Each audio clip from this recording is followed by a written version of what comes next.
Você acompanha a partir de agora na edição de hoje do Nazaré Notícias.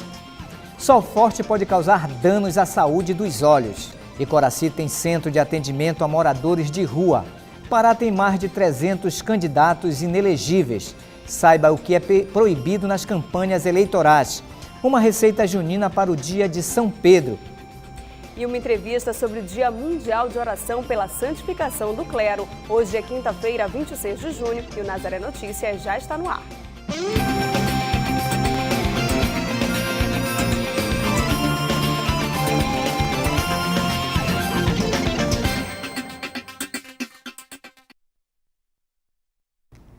A edição de hoje do Nazaré Notícias começa falando de saúde. O sol intenso pode causar danos aos olhos. Para evitar esses problemas, medidas simples podem ser tomadas, como o uso de óculos escuros. Os dias estão cada vez mais ensolarados. Para quem gosta de calor, essa é uma boa época, mas é preciso ter cuidado com o sol. Em primeiro lugar, a intensidade luminosa da nossa região, a zona equatorial, tem que haver uma proteção para esses olhos. Por quê? Porque a radiação ultravioleta é muito mais sensível nessa região. Então, essa luz ultravioleta faz mal aos nossos olhos e nós temos que protegê-lo da melhor maneira possível. O sol é um dos grandes inimigos da saúde dos olhos, provocando diversas doenças que podem ser evitadas. Uma das medidas de precaução é o uso dos óculos escuros. Um óculos normal ou comprado em ótica para que tenha essa proteção ultravioleta. Não é qualquer óculos, é um óculos que tenha proteção ultravioleta. Além de evitar doenças, os óculos escuros podem também amenizar problemas já existentes. Mas para ser efetivo, é necessário usar os óculos apropriados, de preferência os vendidos em óticas. Porque o ultravioleta nos dá lesões na córnea, lesões no cristalino e lesões na retina, provocando déficits visuais. Por exemplo, uma lesão no cristalino leva-nos a uma catarata precoce. Uma lesão na retina pode queimar essa retina, levando a alterações. Além desses problemas, nós temos um outro muito sério. O que é? É que essas lentes são lentes de refúgio de óticas. Muitas das vezes esses óculos vêm com graus pequenos, mas vêm com graus. Então você está usando esse óculos achando que está se protegendo, não. Você está fazendo mal para você e usando um óculos de grau às vezes, levando a dor de cabeça, cansaço visual, simplesmente pelo mau uso do óculos. Josenil é carteiro. O trabalho intenso no sol o obriga a usar a proteção dos óculos escuros. Com certeza, é super importante, né? Pelo menos o reflexo no papel, a gente fica mais à vontade no caso, né?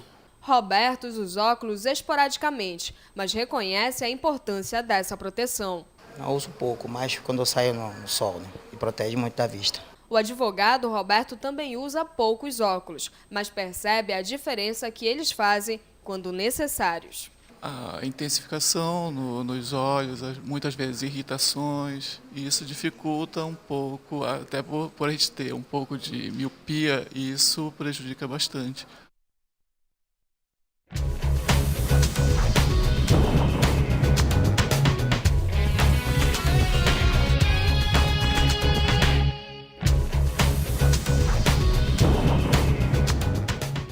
Em Capanema, no Pará, o tempo será nublado e com possibilidade de chuva. A temperatura mínima será 23 graus e a máxima 29. Em Juína, no estado do Mato Grosso, o tempo será ensolarado e com poucas nuvens. A temperatura mínima será de 22 e a máxima de 32 graus. Em Barra do Corda, no Maranhão, o tempo também será ensolarado e com poucas nuvens. A temperatura mínima é de 24 e a máxima de 31 graus.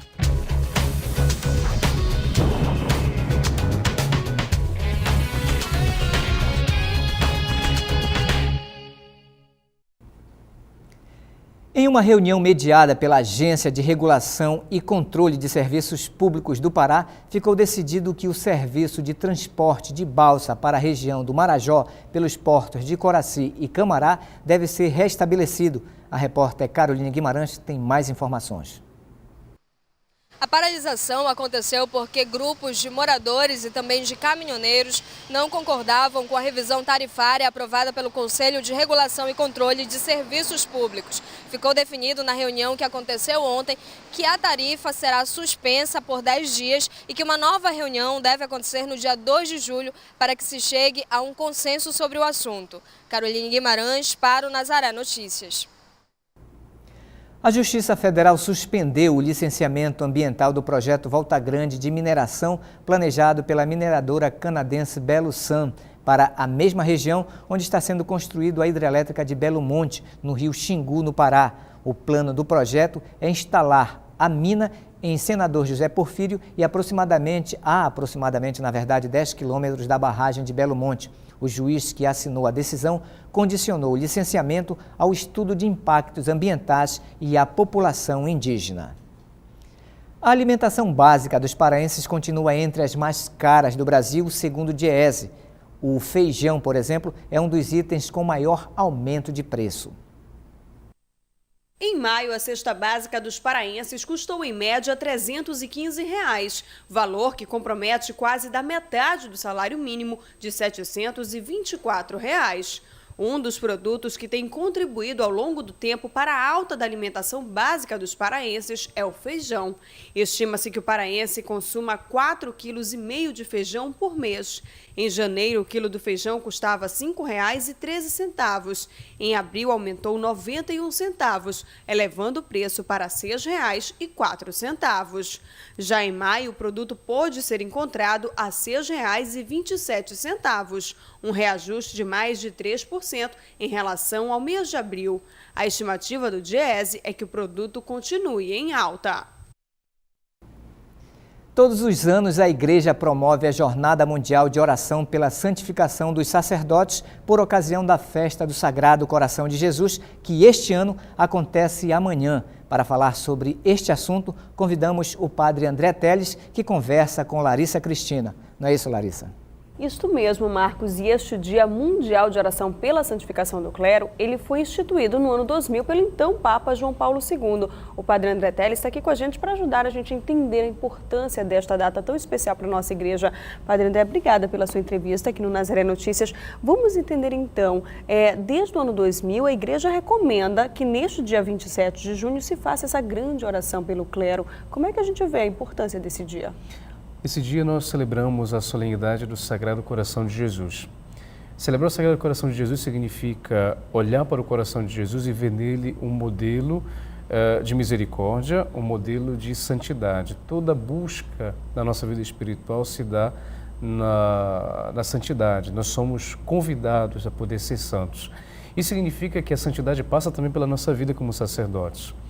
Olhar para o coração de Jesus, sobretudo para nós sacerdotes, significa ter nele um modelo para o nosso pastoreio, um modelo para a nossa vida como sacerdotes, um modelo para a nossa vida como padres. E, portanto, devemos ser como Jesus, misericordiosos, abertos e, sobretudo, solícitos à vontade do Senhor. Mas é claro que isso significa que, do ponto de vista humano, precisamos de reforços, poderíamos assim dizer. E esses reforços se dão justamente na oração. E dessa forma, toda vez que alguém reza por nós sacerdotes, nós ganhamos força para poder continuar a nossa caminhada. Então, o Papa João Paulo II nos deu essa bonita intuição de podermos dedicar no dia da solenidade do Sagrado Coração de Jesus este dia de oração pela santificação do clero. É o povo que reza por nós. E por isso, nesse dia, várias iniciativas no mundo todo são organizadas para e tendo como objetivo a santificação do clero por meio de adorações, celebrações da Eucaristia e assim por diante.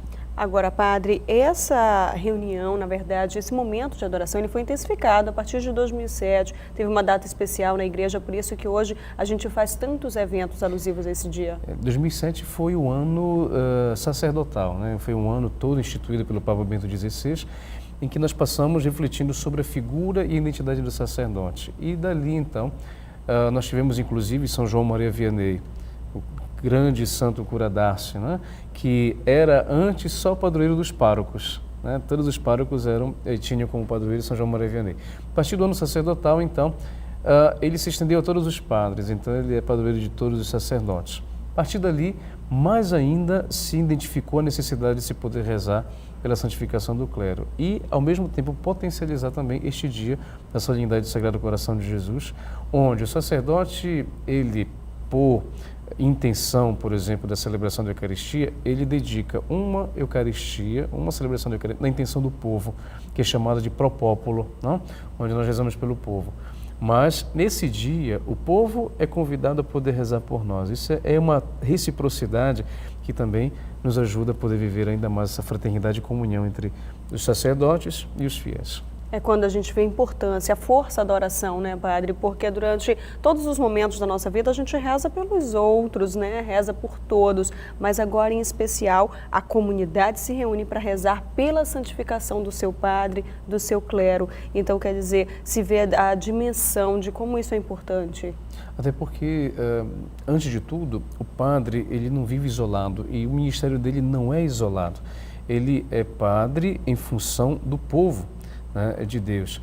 Então significa o quê? Que ao momento em que nós continuamente rezamos nas intenções da missa e a celebração da Eucaristia e sacramento, a nossa vida é dedicada ao povo, mas ao vermos que o povo reza por nós, há, portanto, essa reciprocidade, essa comunhão que é característica justamente da Santíssima Trindade, por exemplo. Nós somos fundamentados como igreja na Santíssima Trindade, Pai, Filho e Espírito Santo.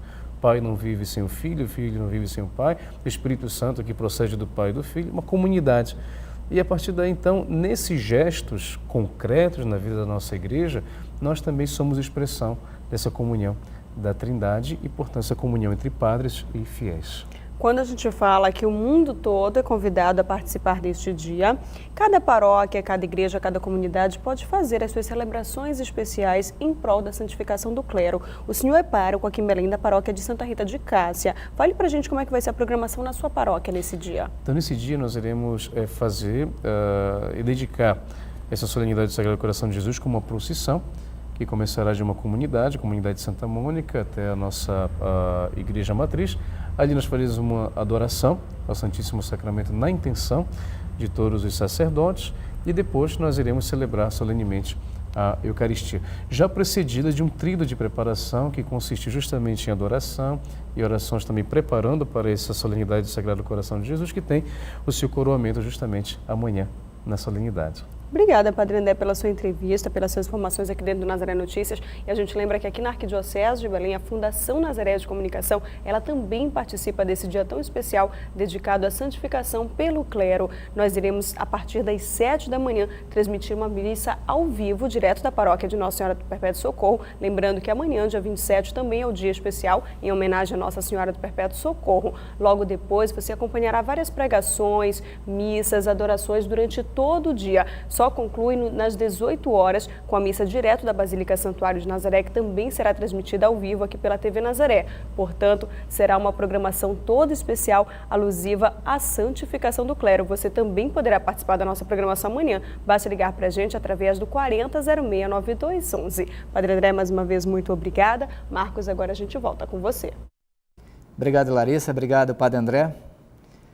O período da proibição da pesca em Roraima termina na próxima segunda-feira. Os pescadores poderão voltar a pescar normalmente. A medida, que está vigorando desde o dia 1º de março de 2014, valeu durante a época de reprodução dos peixes, conhecida como piracema. Durante esse período, as atividades pesqueiras foram interrompidas, pois eram consideradas crime ambiental.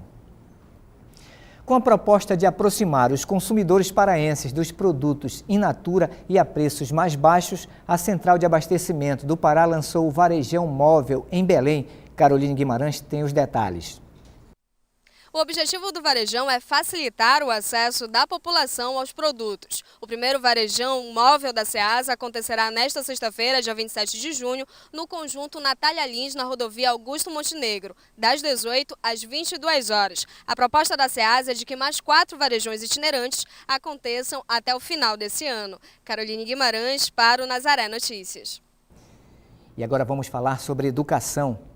O Pacto Nacional pela Alfabetização na Idade Certa é um compromisso assumido pelos governos federal, estadual e municipal para assegurar que as crianças estejam alfabetizadas até os 8 anos de idade, ao final do 3º ano do ensino fundamental. Aqui no Pará, após 2 anos de implantação do pacto, os resultados são significativos. Alfabetizar não é apenas ensinar a ler, escrever ou fazer cálculos. Aos 8 anos, as crianças precisam compreender essas modalidades. É com essa intenção que surgiu o Pacto Nacional pela Alfabetização na Idade Certa, uma iniciativa do governo federal através do Ministério da Educação, que conta com a adesão voluntária de estados e municípios em um compromisso formal pela alfabetização das crianças. Para atender à demanda da educação, são muitos os profissionais envolvidos. O Pacto Nacional conta com coordenador geral e outro adjunto, além de um supervisor, professores formadores, coordenadores locais, professores orientadores e professores alfabetizadores. Aqui no estado, o coordenador geral pela UFPA é o professor Adilson Oliveira. Visa fazer a formação continuada dos professores alfabetizadores que estão nas escolas dos diferentes municípios do Brasil. O professor Renato é supervisor do Pacto no Pará. A ele cabe a tarefa de criar condições para que o programa aconteça. Pensa do professor, pensa, e como pensa, né? Mas o foco dele é o aluno em sala de aula. Então, ele trata de problemáticas concretas. O objetivo dele é tornar o aluno alfabetizado nesses 3 anos. Ou seja, com 8 anos se espera, né, que o aluno esteja alfabetizado. O processo do programa também inclui os professores formadores, que atuam em 8 polos aqui no estado: Belém, Breves, Altamira, Castanhal, Marabá, Paragominas, Capanema e Redenção. Eles são escolhidos através de edital. Raquel é professora formadora de matemática e Rosana de língua portuguesa. O trabalho dessas profissionais é aproximar a disciplina do professor alfabetizador. É romper com algumas concepções acerca da aprendizagem da leitura, da escrita e este ano, em especial, acerca da aprendizagem da matemática, no que trata a alfabetização das crianças de 6 a 8 anos. Os municípios que aderem ao programa também contam com uma estrutura local. Em Belém, a coordenadora local do programa é a professora Silene. Organiza aos cursos, cuida da logística dos cursos, cuida do acompanhamento da avaliação da aprendizagem, faz a interlocução entre a universidade, que é aqui no município de Belém, faz a formação do pacto. Ele também cadastra os professores alfabetizadores no sistema. E para aproximar o pacto da realidade do município, existem os professores orientadores, como Vânia. Alfabetizar é um processo é algo rico, extremamente rico, mas extremamente complexo. Por isso a necessidade de nos debruçarmos nos referenciais teóricos, nos debruçarmos em atividades práticas, em jogos, nas necessidades cruciais dos nossos alunos. Quem lida diretamente com os alunos em sala de aula são os professores alfabetizadores, que depois de todo esse processo de formação têm a missão de adaptar à realidade da sala de aula todo o aprendizado. Por isso, está aqui ao meu lado a professora Jeane Siqueira, que é professora alfabetizadora, e existe realmente esse trabalho árduo de transformar, todo o conhecimento, adaptá-lo à realidade da sala de aula. É verdade. O pacto ele veio unir os educadores cada vez mais. Eu me sinto como se nós estivéssemos formando um corpo, desde o coordenador geral até nosso coordenador de formação. E com isso, o pacto ele veio respaldar o professor ainda mais, reformular o que ele fazia em sala de aula e reorganizar suas atividades em sala de aula. Então, isso respalda o professor, porque você tem como chegar aos pais, como chegar à família e dizer que, ao final de um ciclo, a criança tem que ter os direitos de aprendizagem garantidos. Ao aderir ao pacto, os governos se comprometem a alfabetizar todas as crianças em língua portuguesa e matemática. Um compromisso sério e cheio de desafios. Pela primeira vez, nós estamos levando para a sala de aula 2 professores com formações iniciais diferentes.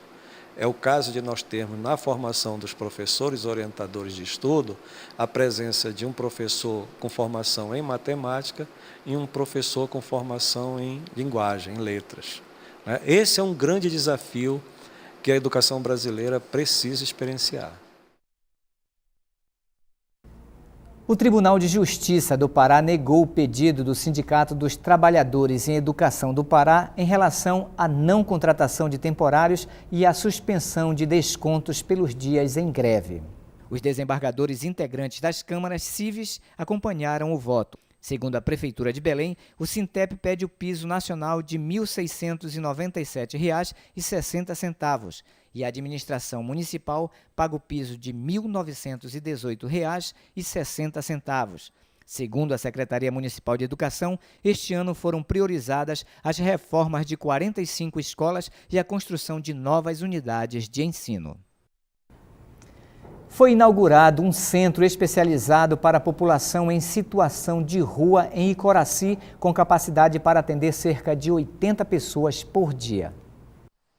Marcos, as pessoas que vivem em situação de rua em Icoraci ganharam este local especial para terem relações sociais e grupal e também para desenvolverem relações de afetividade e de solidariedade. Eles serão tratados por uma equipe multidisciplinar que fará atendimento especializado e jurídico e também com noções de higiene e saúde. O Centro Pop de Icoraci ele fica localizado na rua Manuel Barata, número 608 e funciona de segunda a sexta-feira, sempre das 8 da manhã às 16 horas. Larissa Cristina para o Nazaré Notícias.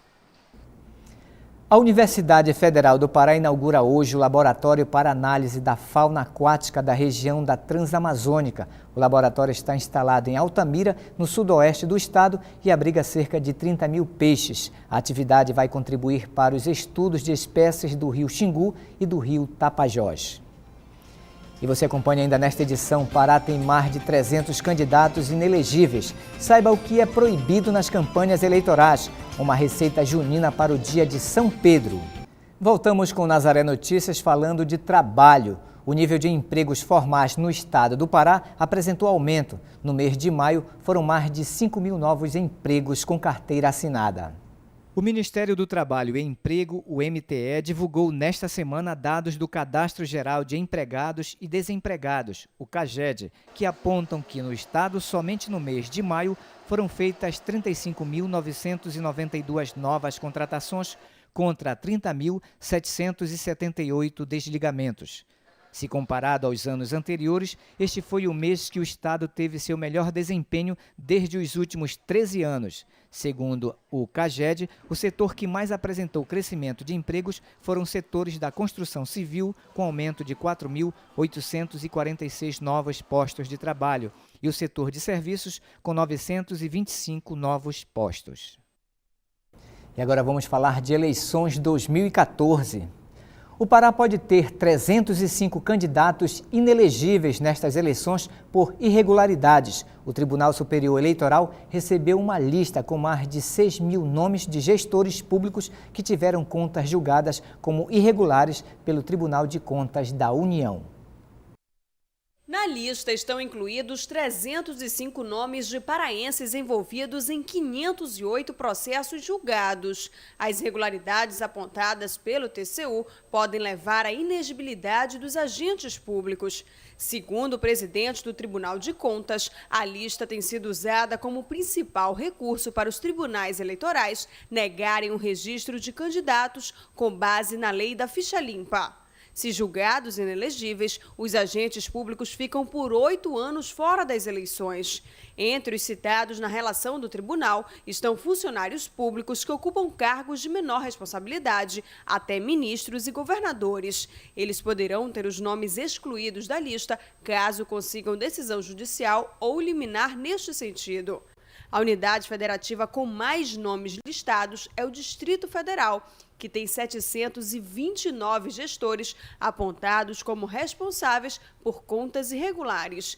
Em seguida está o Maranhão, com 513 nomes, e São Paulo, com 485. Roraima é o estado com menos gestores apontados na lista, com 97 nomes. Os tribunais de contas de todo o país devem encaminhar as listas até o dia 5 de julho do ano eleitoral à Justiça Eleitoral. E ainda falando de eleições, é preciso estar atento ao que é permitido ou proibido durante o período de campanha eleitoral. Caroline Guimarães conversou com o procurador da República, Alain Mansur, e tem mais informações.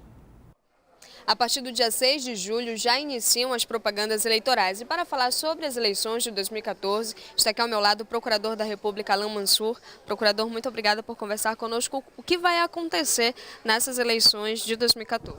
Bom, a partir do dia 6 de julho é permitida a propaganda eleitoral já, né? Através de comícios, através de debates eleitorais, enfim, reuniões eleitorais, que já é possível, que já haverá candidatos, né?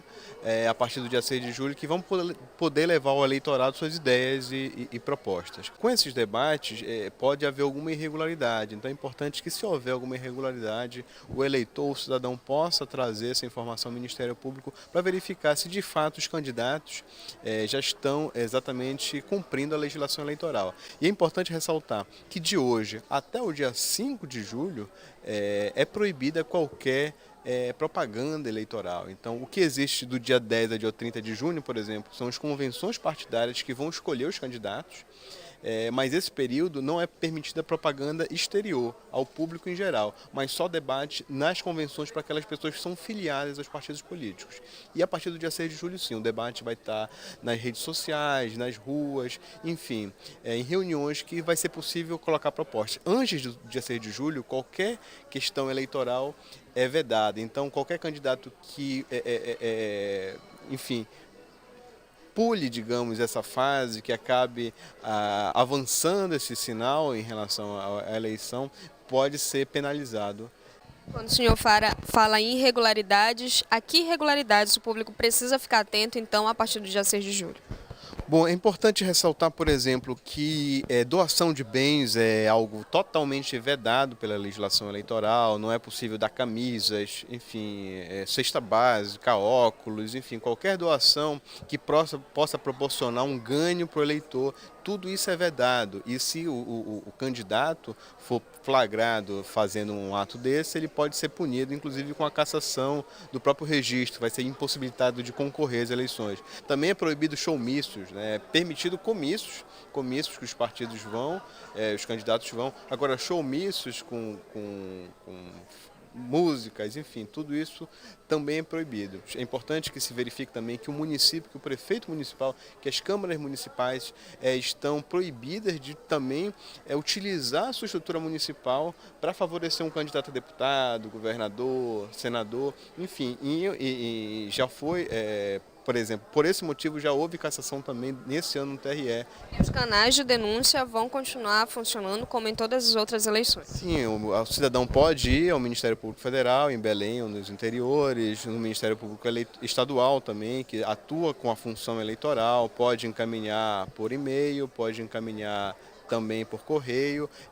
Existe atualmente um disque denúncia pelo WhatsApp, que é o 8403-5255. Mais próximo das eleições vai haver também um disque denúncia eleitoral pelo telefone, para poder ligar e fazer uma denúncia e ser registrado. Enfim, então os mecanismos estão apostos. É importante sempre que o eleitor, quando faça uma denúncia, possa auxiliar e trazer uma prova para a gente, ou uma informação que possa ser comprovada, que já vai facilitar uma ação judicial contra aquele candidato infrator. Muito obrigada, procurador, por suas informações. Caroline Guimarães, para o Nazaré Notícias. Foram prorrogadas até a próxima segunda-feira as inscrições para as eleições do Conselho Municipal de Política Cultural de Belém. As eleições acontecerão de 28 a 31 de julho. Quem tem os detalhes é a repórter Caroline Guimarães.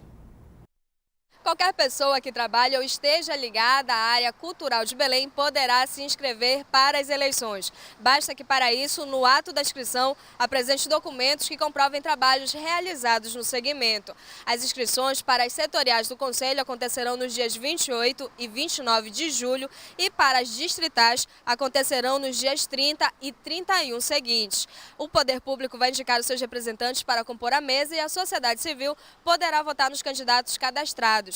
Basta que, para isso, os eleitores, assim como os candidatos, estejam inscritos conforme o edital. As inscrições podem ser feitas na sede da Fumbel, que fica na Avenida Governador José Malcher, número 295. Caroline Guimarães, para o Nazaré Notícias.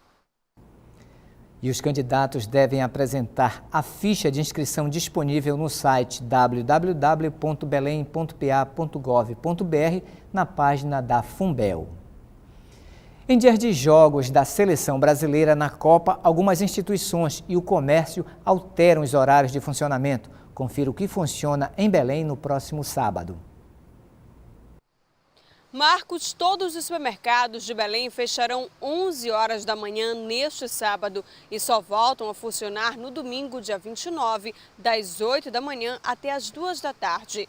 Já quem desejar fazer compras no dia do Jogo do Brasil deve ficar atento. O Shopping Boulevard e Parque Shopping, eles fecham ao meio-dia e só voltam a funcionar 15 minutos depois do jogo. Já o Shopping Castanheira fecha meia hora antes da partida e depois reabre meia hora depois. O Pátio Belém fecha também meia hora antes do jogo e reabre 15 minutos depois. Larissa Cristina para o Nazaré Notícias. Foi inaugurada hoje a ponte construída sobre o rio Capim, em Aurora do Pará, entre os municípios de Mãe do Rio e Concórdia do Pará, no nordeste do estado. A ponte possibilitará o tráfego na rodovia PA 252 até o entroncamento com a BR-010, a Belém-Brasília. A obra, que teve início em 2009, custou cerca de 57 milhões de reais. Na quadra junina, a culinária típica desse período pode ser encontrada em qualquer esquina de Belém e na mesa dos paraenses. Nós preparamos uma reportagem especial com uma receita junina que pode ser uma boa dica para o dia de São Pedro. Ingredientes: 3 ovos, 200 ml de leite de coco, 50 ml de óleo, 1 xícara de açúcar, 2 colheres de queijo ralado, 1 caixa pequena de leite condensado, 1 xícara de coco ralado, 200 gramas de milho, 1 colher de sopa de fermento, 3 gotas de baunilha, 2 xícaras de farinha de milho.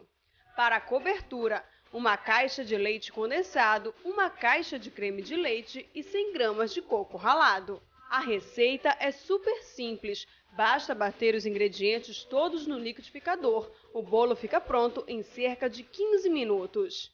Então, vamos começar a preparar o nosso bolo junino.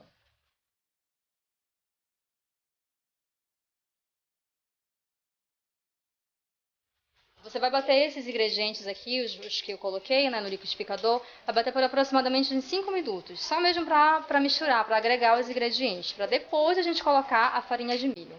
Então, né, agora a gente bateu os ingredientes por 5 minutinhos e vai colocar agora a farinha de milho. Coloca um pouco, bate novamente.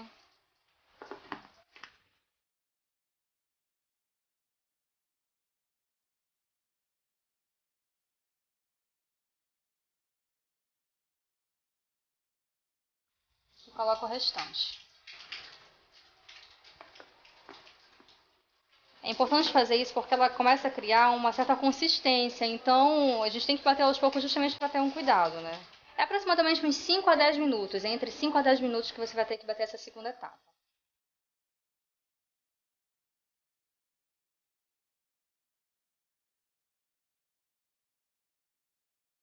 Então, agora você vai pegar a sua massa, né, que você bateu no liquidificador, e colocar numa forma, mais ou menos uns 20 centímetros, esse tamanho dessa forma aqui. Essa receita rende mais ou menos um bolo de 20 centímetros com furo no meio.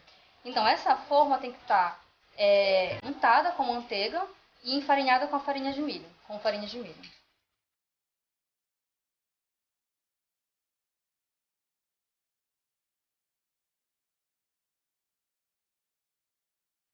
Aí você vai colocar nessa forma, né, e levar ao forno a 250 graus por aproximadamente 45 minutos.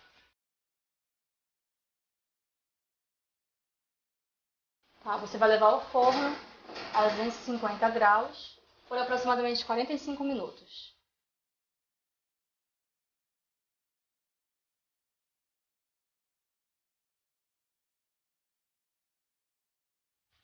Enquanto o bolo está no forno, então você pode fazer essa cobertura que também é muito rápido de fazer. Você vai levar ao fogo a caixa de leite condensado, uma caixinha grande de 400 gramas. Coloca numa panela. O creme de leite, a caixinha de creme de leite.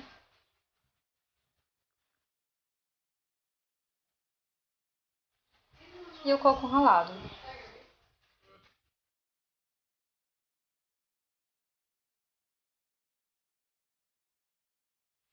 Aí você vai misturar bem até chegar a uma certa consistência, ganhar uma certa consistência essa sua cobertura. Ponto de cobertura, né? Que não é aquele ponto de brigadeiro e nem é também uma cobertura muito mole, é um ponto de cobertura. Então, essa cobertura é uma cobertura que você apronta em 20 minutinhos. Sempre mexendo para não deixar queimar, até ela ganhar uma certa consistência.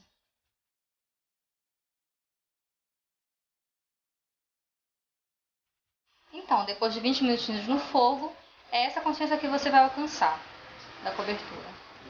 Aí está pronto para você colocar no seu bolo e decorá-lo. Então, depois de 45 minutos, está aqui o seu bolo de milho. Pronto para você cobrir com a sua cobertura de coco e se deliciar. Aí depois de desenformado, né, você vai ter que esperar esfriar para poder você cobrir o seu bolo. Aí agora é só mesma parte da decoração. Você pode cobrir todinho, você pode cobrir algumas partes só dele, e aí é o seu critério. E depois de aprender essa receita super fácil, Roberta, vamos dar dica então para as pessoas. Com certeza, aproveite a quadra junina.